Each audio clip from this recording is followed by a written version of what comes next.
Welcome to the Dreamboat. Remember, you can join the DRI for just £30 a year. You get access to more content, including videos and discounts for our events. It's a great way of finding out more about our work, joining our dream community, and supporting this podcast. Details in the show notes and at driccpe.org.uk/membership.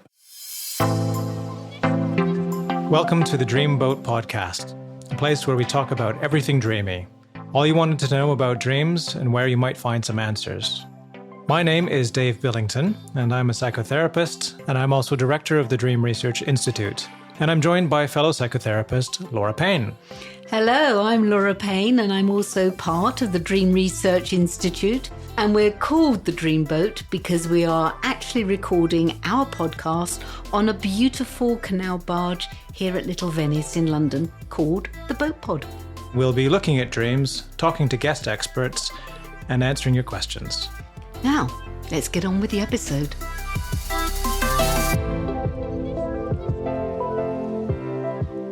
In our first episode, we talked to Robert Waggoner about lucid dreaming, the experience of waking up in a dream and knowing that you're dreaming while it's happening, and then being able to choose or at least influence what happens in your dream.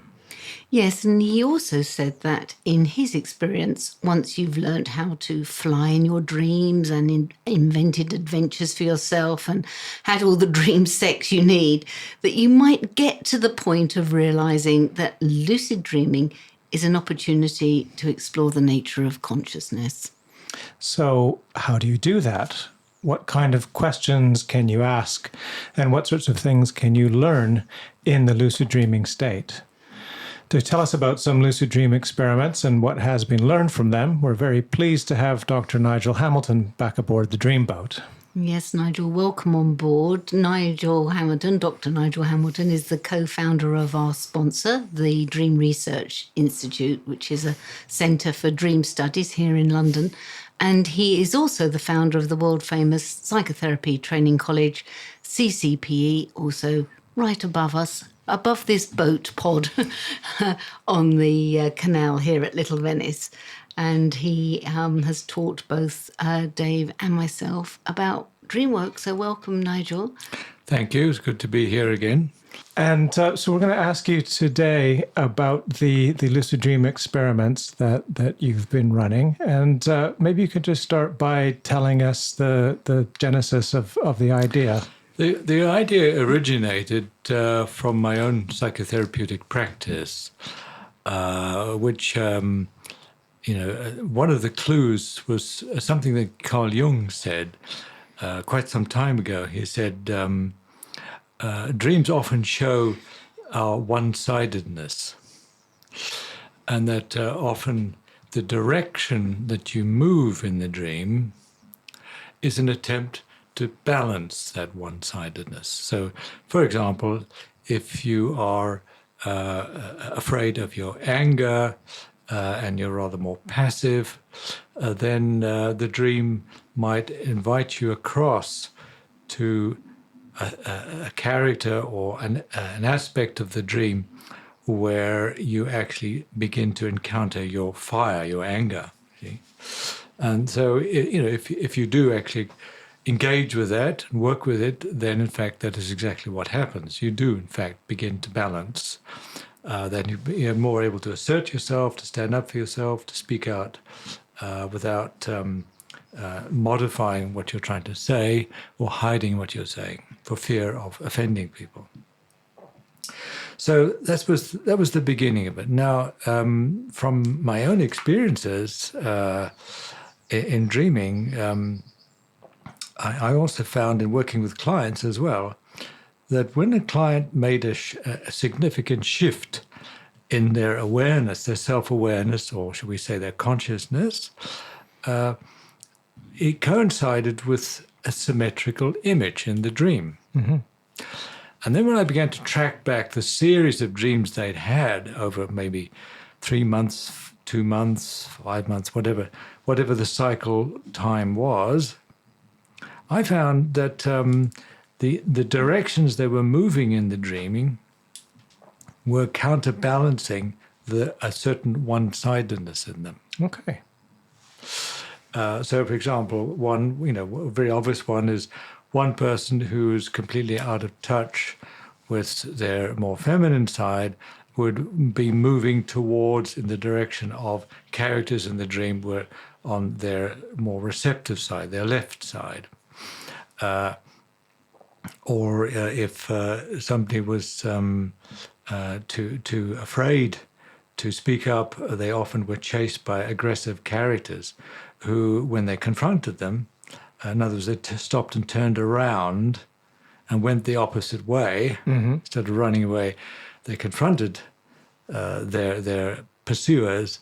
Then they began to incorporate and channel and refine some of that aggressive energy so they could actually speak up and deal with life's challenges without fear. I was thinking it sounds quite Jungian in the approach that you're facing your opposite, or You're dealing facing with your the opposite. And it's an old alchemical idea, balancing of the opposites. So that was the first real step. And so then I noticed further in the dreams that when a square appeared as a symmetrical symbol, if you track back the movements in the client's dream, you found that at different stages they completed those movements in the dream. In other words, one would be north, another dream they'd be moving west, another dream moving south, the final dream be moving east, thereby completing a square. So this got me interested in following the movements in the dreams. The dreams not just moving left and right, or up and down, but also going within and coming out. So there were 6 directions that one moves in balancing oneself. So then came the question: well, when the dreaming shows that a person has shifted, not only does the symmetrical images appear, it could be a circle, it could be a square, it could be a triangle, or it could be 3-dimensional figures like a pyramid, it could be a sphere, it could be a cube, and so on, that it was accompanied by light. Okay. In other words, the symbol itself radiated light or radiated a particular color. So this interested me, and in following some of the dreams, I found that actually they began to show a kind of emerald green color, which, of course, when you look at mystical literature, for example, St. John of the Cross, you find they talk about the beautiful green fields that they encountered in their mystical experiences. See?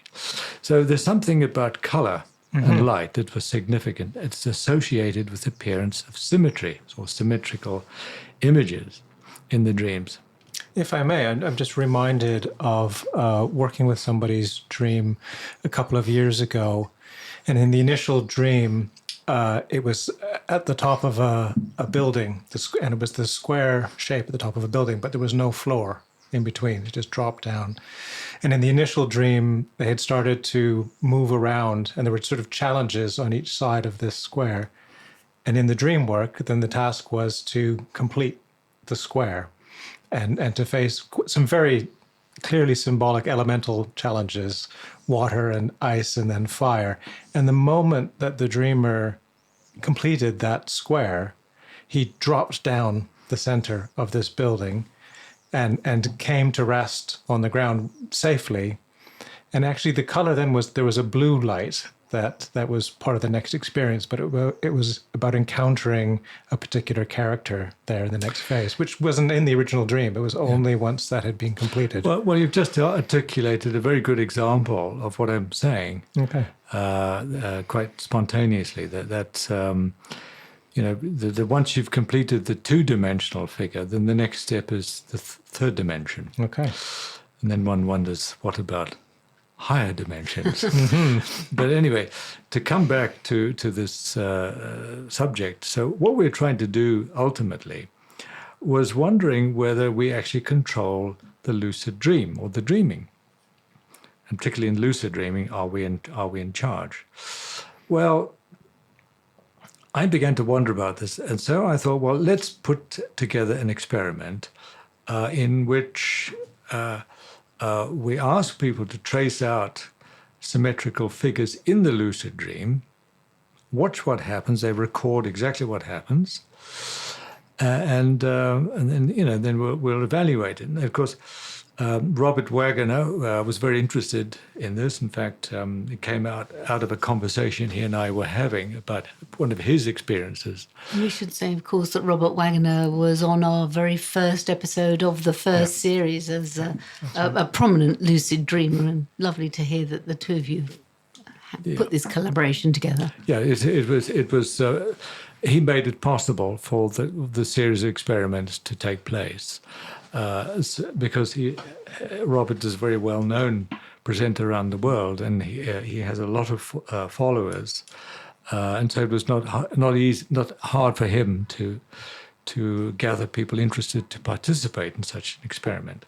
Well, he was also telling us when he was here about his own experiences in lucid dreaming, and perhaps what led to this conversation with you, of being able to ask questions and be surprised by what the lucid dream brings back or how it responds, which for him was saying, no, you're not fully in control. There's something else here that you're communicating with. Well, what we found we did two experiments, one with two-dimensional figures, one with three-dimensional figures.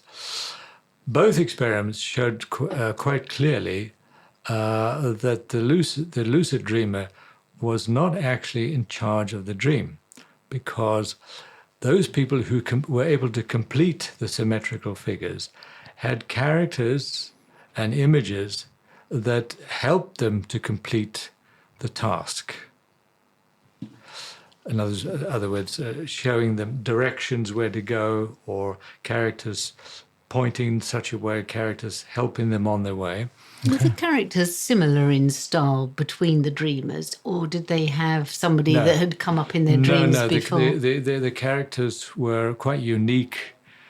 There were no two characters alike in all, I think, 33 participants that responded to the experiment.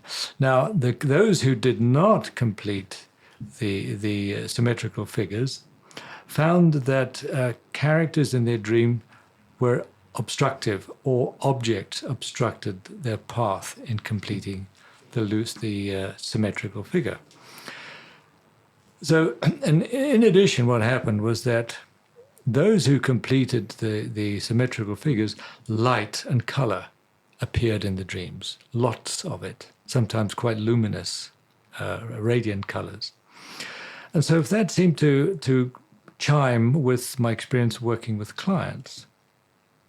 So those first two experiments began to point the way towards saying, well, we don't seem to control the lucid dream, or at least not completely, and there is another source, or maybe a higher mind, or a higher source of wisdom that actually participates in the dream. I mean, that's quite a controversial statement, isn't it, for a lot of people, that there might be something operating the machine. I mean, that sort of touches on all levels of sort of religion. It goes beyond the scientific paradigm of the moment. Any advances in understanding our human nature have always been through people who are prepared to go to areas and dimensions that no one else has been. So that's not unusual. I find it fascinating because I remember a long time ago, and it had a major impact on me. I read a book by a psychiatrist called Professor Brian Weiss, who wrote a book called Many Lives, Many Masters. And he was doing similar experiments, but not using dreams, but obviously experiments in the nature of consciousness. Mm-hmm. And he was using hypnosis. And he found that when he took people down, eventually they met whatever you want to call them, spirit guides, ascended masters, a higher wisdom or a higher self of some kind. He became absolutely fascinated by it. Yes, it is. There's no limit to what we discover. Anyway, to return to the topic, we decided on a third lucid dream experiment, and this was at the suggestion of Robert Waggoner, that why don't we ask lucid dreamers to ask a question and see what the response in the dream will be. That was just an open question that they might find important to them. Okay. So then we put together a set of 8 questions. And the questions were centered around things like show me a sense of personal freedom, show me expression of transcendence, show me color that might be healing for me, or music that might be healing for me, show me something important for me, show me something hilarious, and so on. So there were 8 questions. Now, the instruction was to select one question, and it was lucid, then ask the dream for a response, and then record your response. And so we had responses. In fact, we had not as many participants for this third experiment. We had 15, just slightly less than half of the previous 2 experiments. 15 participants, they recorded 34 dreams, responses. Now, of that, the 34 responses, because some dreamers, obviously, if you work out the maths, asked different questions in different dreams. They repeated the exercise, but with different dreams. So, of the 34 responses, roughly 1/3 had a profound experience. Very, very meaningful experience. The answer that they got was very meaningful, either as an experience or in terms of realizing something. Roughly 1/3 found the responses meaningful. Not as dramatic, but they found them meaningful. Mm-hmm. And roughly 1/3 found that either they were disappointed with the response, or they were totally puzzled by it. It didn't mean anything to them. And they couldn't, they thought about it afterwards, it didn't mean anything to them, or they simply woke up before they could ask the question. So that means that roughly 2/3 found of the questions got a positive response, from meaningful to very meaningful. Mm-hmm. Have you got any examples of what profound and Yes, meaningful? I brought some with me because I knew you were going to ask that question. So to start with one participant who asked a number of dreams, questions over several dreams, and one was about show me something hilarious. And actually, just before you go into it, I was curious about where that question came from. Why that particular question? Robert thought of that question. Mm-hmm. Oh, that's not a surprise. No, I guess not. He obviously has had a lot of hilarious responses in his lucid dreams. I can't say that for myself. They're more serious responses. That doesn't surprise me either. So anyway, this question was asked, and he got a response which I thought was amusing in reading the response, but he didn't find this amusing at all. He said, but on reflection, this is the interesting thing. On reflection afterwards, he said, I guess the joke was on me. Now, this person asked 6 different questions and 6 different dreams. And what was happening was gradually they went from question to question. Something began to shift in their awareness about the responses, what they were trying to tell them. So he said, even in this first one, he said, I realize my dream is trying to tell me something. And then there's another one where he's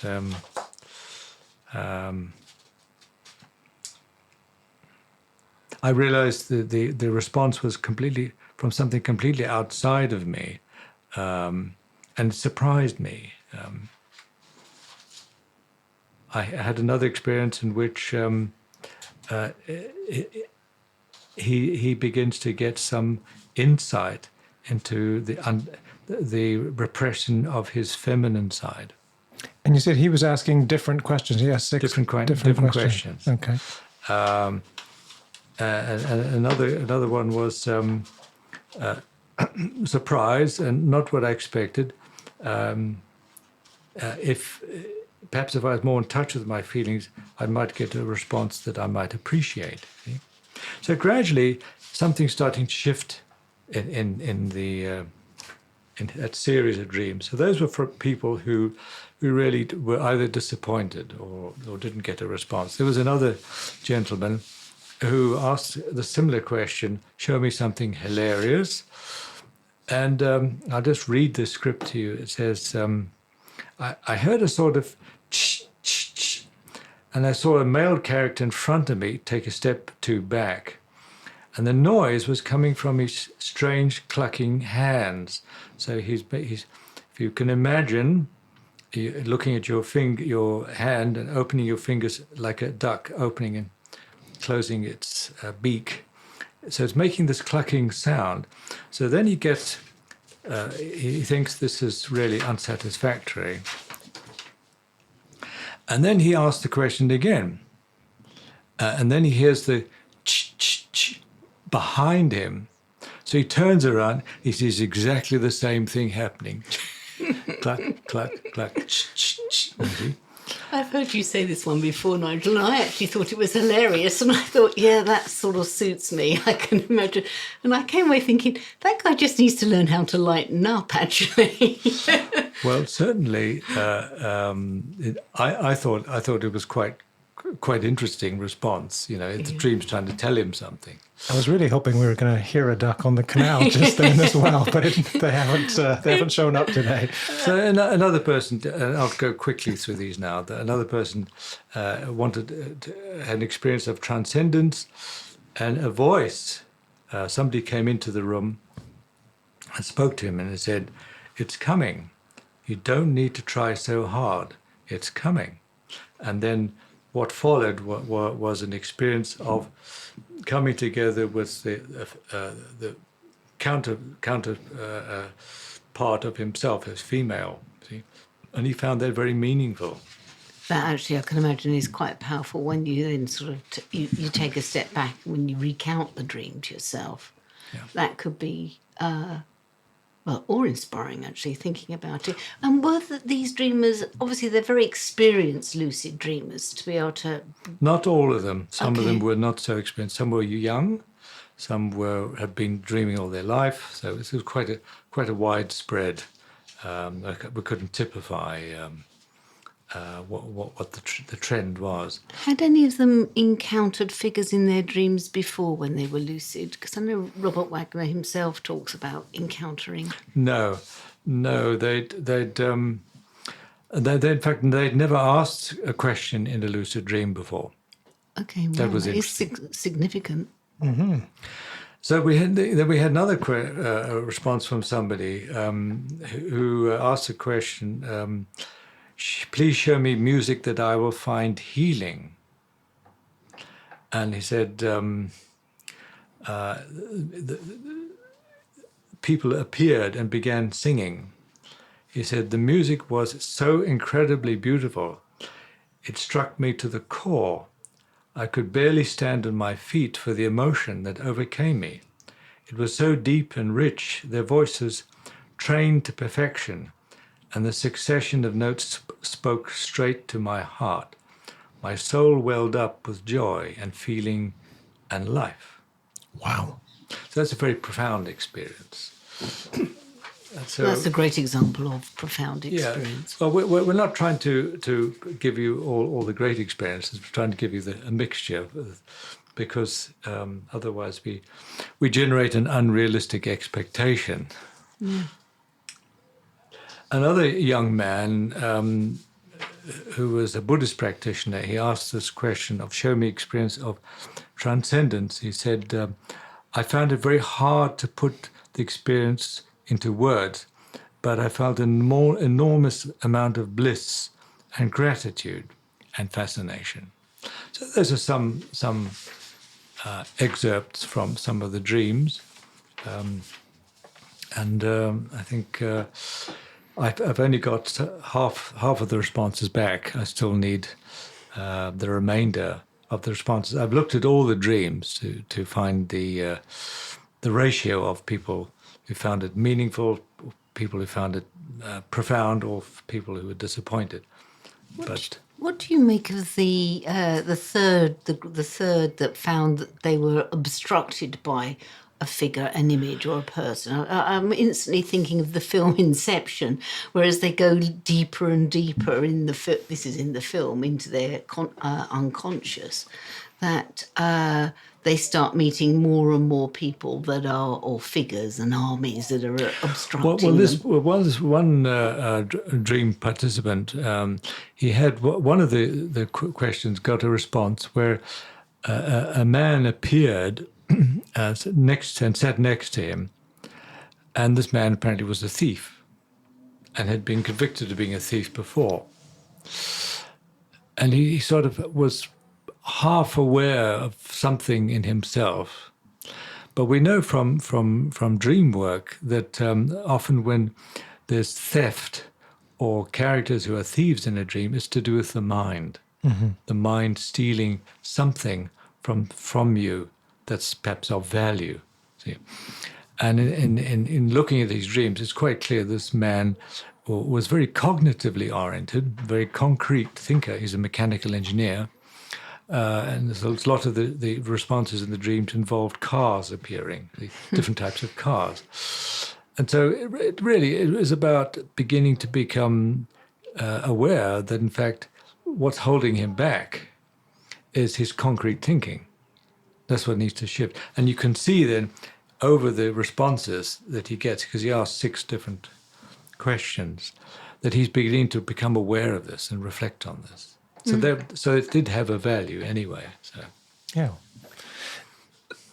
Having reviewed the dreams that you've had so far, the responses, what do you feel that you've learned from this experiment so far?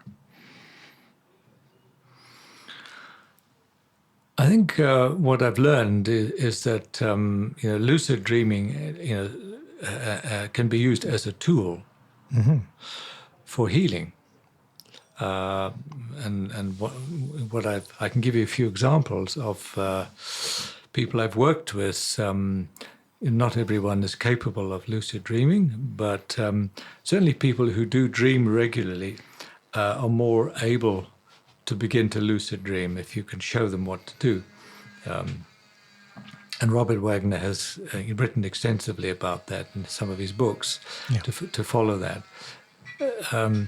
I remember one client who had great difficulty in dealing with his anger.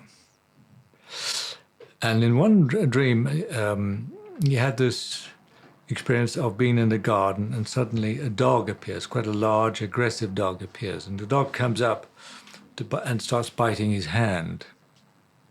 So this is the aggressive aspect pursuing him. Now, what I'd done with him over quite a long period of time is helping him with his dreams, working with his dreams, and said, if you ever become lucid in the dream, remember it is a dream and that you actually can change the dynamic of the dream. So if, for example, somebody aggressive comes to you, to know that's part of your aggression, see? So in this particular dream, at the moment the dog bites his hand, he suddenly remembers, oh, my therapist said I can change the dream. And the moment he thought that, the dog let go of his hand and started licking his hand.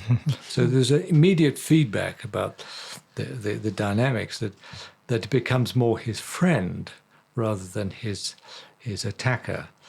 And that began to lead on to gradually accepting more and more of the anger in him, which in fact was very, very deep and very powerful.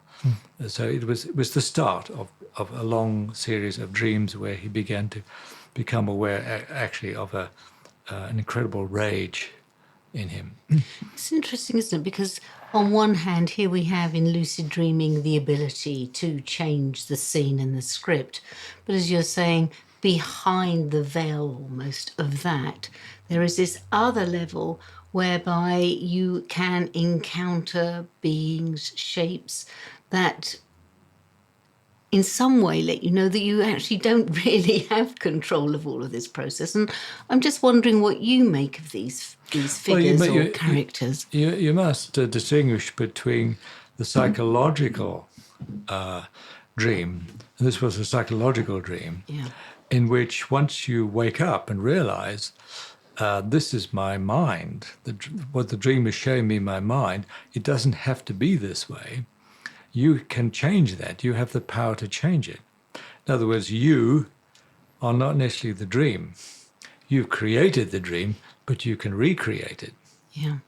So that's the big difference. Whereas when you want to actually attain, let's say, powers, psychic powers, or you wish to go to higher levels of consciousness, or you wish to have mystical experiences or spiritual experiences, you aren't in charge of that, because you don't know what stands in your way. And when you try to use your ego to get there, you just come against your own resistance, your own barriers. So this same client had another issue, which is a profound existential issue about not wanting to live in life, not wanting to face life, because he felt suicidal. Mm-hmm. And it came from a long history of bad experiences, both with his mother and father and at boarding school when he was severely bullied. He has this dream in which he's in the Roman he's in a cell that is part of a Roman amphitheater where the gladiators are fighting. And he's one of the prisoners or slaves who's being captured and going to be used for the gladiators to cut up. And he hears the steps of the Roman soldiers coming to fetch him. And they come down, they open the door, and as they open the door, he suddenly becomes lucid. And because he remembers, because this dream happened sometime after that first lucid dream, he remembers, oh, this is a dream. I've created this. And the moment he realizes that, the whole scene collapses. In other words, he doesn't have to feel persecuted and feel suicidal. So that was another big shift for him in his life. That's a wonderful example of somebody being empowered by their dream and being freed from whatever is haunting them in some way. So there's a third example from something different. And this gentleman in his 50s had been having nightmares for as long as he could remember, going back to childhood. The background of his life was he was very severely abused, to the extent that he used to wet his bed at night, and then when he was taken away from the family, he would still carry on bedwetting, but he began these nightmares. Now, in the nightmare, his being frozen in a state of terror, where everything is going to be completely concreted around him, like being in a cell. And he's in a state of terror. Now, this is just one aspect of the dream. The details of the dream are take quite a long time to explain. So what I did was work with this gentleman and have him tell me the dream. And then we went back through the dream using the waking dream technique But at the moment that the dream started really to become a nightmare, we changed the script. That was the key intervention. In other words, whatever he was frightened of, there's nothing to be frightened of. This is something you've constructed in yourself from your own memory of your nightmares, of your early nightmare experiences. And we worked with, and I spent some time stabilizing the dream and reframing it so that it became positive, that he could end up with an image that actually was a positive image he could hold on to. And he could actually ground that in his body. 1 week later, he came back to report to me that for the first time in his life, he hadn't had a nightmare every night, that he'd only had one nightmare that week. A couple of weeks later, he came back to see me, and he said, the nightmares have stopped. Wow, that's impressive. Now, there's nothing magical about this. It sounds magical, but it's not.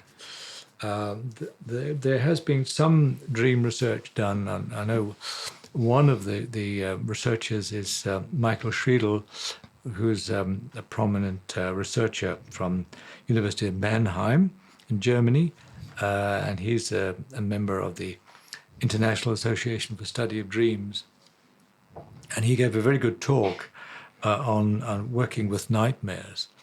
And what he simply said is, we're beginning to discover that if you change one aspect of the dream, that loosens the grip of the nightmare.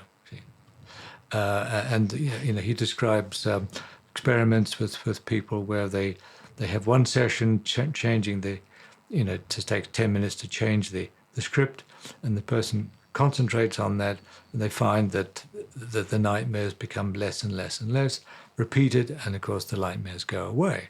In other words, it's almost like a jersey or a jumper that's knitted with wool, and you pull out a thread. Once you pull out the thread, eventually the whole jumper starts to fall apart. And that's one way of thinking about it. That's a lovely image. Yeah. So, IRT, image rehearsal therapy, as a treatment for Yes. PTSD is based very firmly on that same sort of thinking. It's one obvious application of lucid dreaming. And even though this man didn't have a lucid dream, this was not a lucid dream, we worked with it in the waking state as though it were a lucid dream. I know in the last series that you very kindly came on and did an episode with us on the waking dream technique. But again, I often think when we are using that as a sort of healing process, we're almost taking the client into a lucid state. We're joining them. So there's a very similar feel to it. It is very similar. There's a lot of controversy about whether the lucid dreaming state is the same state as out-of-body experiences. I know Robert Waggoner maintains there is a difference. I can't really say that I can comment on that, but certainly in working with the waking dream technique, clients, if they go very deep into the dream, it becomes like a lucid dream experience, because they actually have physical responses that you would get in a lucid dream. Yeah. Yeah. So. Having had both experiences, I would agree with Robert, actually. I think they're a very profound and very different form of feeling. I think in lucid dreaming, you are embodied in some way, whereas an out-of-body experience, it does what it says on the tin. You've almost checked out in some way. I know when you are lucid dreaming and you fly and you feel you can go to places and have some choice and drive an energy around. That agency is the word I'm looking for. You can in an out-of-body experience, but it's not embodied in the same way. I've personally found. Just to come back to your lucid dream experiment, and maybe just to end on this, for people who are experimenting with lucid dreaming, or maybe looking for what they can do with their lucidity, would you recommend that they ask some of these questions that you've asked in the experiment? Are there other things that they would maybe ask in their own dreams? I wouldn't recommend people do this on their own. I think they need to do it under some kind of professional supervision, preferably from not just a psychotherapist, but someone who's a very experienced dream worker. Because the dream language is an imaginal language. It's not a cognitive language. Mm-hmm. So it doesn't follow, the reasoning doesn't have its say. Mm-hmm. It is a language of feelings that are put into images. See? And so if once you've grasped that and you understand the person's feelings, then you understand the dream itself. But if you try to be logical and try to pursue the reasoning of the dream, because you'll get stuck. So I think it's better to have people who are certainly much more experienced and open to the transpersonal. Mm-hmm. Nigel, a very fascinating piece of research. I'm presuming if anybody wants to read more about it, that it will eventually be appearing on the Dream Research Institute website. What we've only halfway through the actual responses that have come in, although we've got all the dreams in. But what we're hoping to do is to publish the results in a professional publication next year. So at some point, yes, it will be available, and so we'll make whatever we have available to the DRI as soon as possible. That's great. Well, we look forward to reading about it and hearing the full results. Well, Nigel, thank you very much for coming and talking to us today on the Dream Boat. Yes, pleasure. We really appreciate you taking the time once again, and we look forward to hearing about your future work as well as the results of this experiment. Yes, and sweet dreams. Keep dreaming and keep sharing your dreams.